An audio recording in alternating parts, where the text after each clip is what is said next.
Subscribe कीजिए हमारे YouTube channel नाते रजा को और बेल आइकन को प्रेस कीजिए जिससे आपको हर रोज न्यू वीडियो की नोटिफिकेशन। आओ, माँ की बात आई है। अब मैं माओ से तवज्जो चाहता हूँ।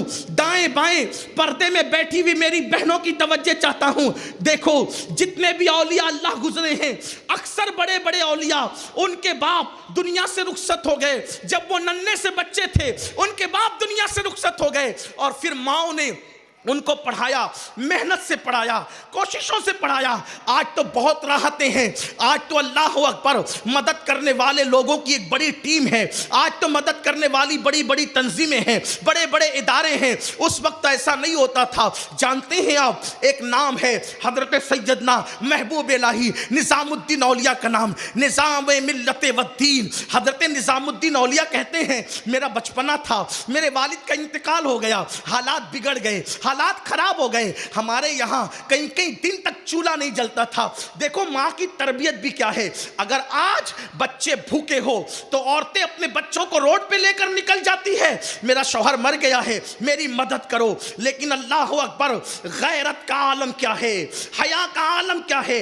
बेपर्दा घूमने वाली मेरी बहनों, अगर तुम बेवा हो चुकी हो तो आबरू का सौदा तो ना करो। जिंदगी गुजारने का सलीका मौजूद है, जिंदगी गुजारने का तरीका मौजूद है।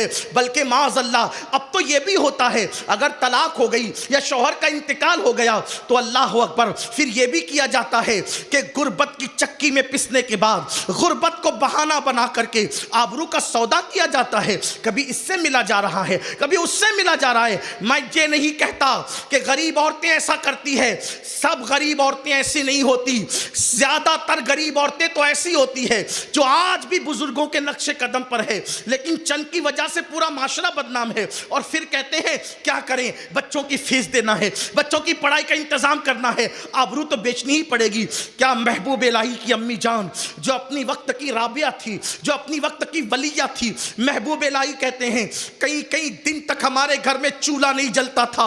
अल्लाह अकबर। लेकिन माँ कभी मेरी ये नहीं कहती थी कि निजामुद्दीन हम फाका करेंगे, हम फाके से रहेंगे। वल्लाह, जब फाके का दिन आता था तो मेरी माँ कहती थी, बेटा निजामुद्दीन आज हम अल्लाह के मेहमान हैं। जब माँ कहती थी कि अल्लाह के मेहमान हैं, मैं समझ जाता था कि आज फाका है।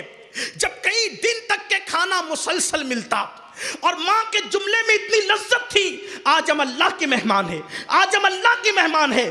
तो जब कई दिन तक खाना मिलता और घर में फाका नहीं होता तो मैं बड़ी मासूमियत से पूछता, अम्मी हम अल्लाह के मेहमान कब बनेंगे, हम अल्लाह के मेहमान कब बनेंगे। उस माँ ने चरखा काट कर महबूब इलाही को पढ़ाया, भूखे रहकर महबूब इलाही को पढ़ाया। जब कुदूरी खत्म हो गई तो हजरत निजामुद्दीन औलिया के उस्ताद ने कहा, बेटे मोहम्मद अहमद तुम्हारी दस्तार करनी है, दस्तार। तो कहा हुजूर दस्तार में क्या होता है।